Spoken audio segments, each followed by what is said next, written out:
असा श्लोक संतोष मुंजा पुढ्या गावनं येथून आपण थेट सिंधुदुर्गामधून नारळ शेतकरी बाग मध्ये आलो आहोत. यंदा नारळाचे उत्पन्न कमी झाले आहे. माकडांचा त्रास वाढला. बाजारात नारळाची किंमत आकाशाला भेटली आहे. आज आपण शेतकऱ्यांकडून त्यांचे अनुभव घेणार आहोत. त्यांना अडचणी काय येतात, भविष्यात त्यांच्याकडून काय उपाययोजना करणार, चला आपण शेतकऱ्यांना भेटूया आणि त्यांचे अनुभव जाणून घेऊया. नमस्कार मित्रांनो, हे असत आपले घावणे गावातले शेतकरी आणि ह्यांच्या आता बागेत आलो आहोत.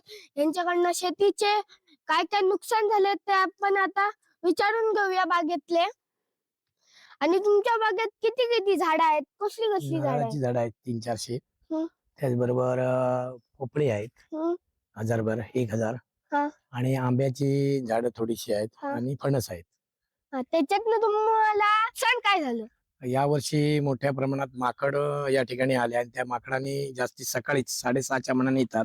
संध्याकाळी 5 पर्यंत येऊन संपूर्ण म्हणजे संपूर्ण पाडून उद्ध्वस्त करून टाकलेले यावर्षी आहे. त्यामुळे नारळ काय यावर्षी भेटत नाही.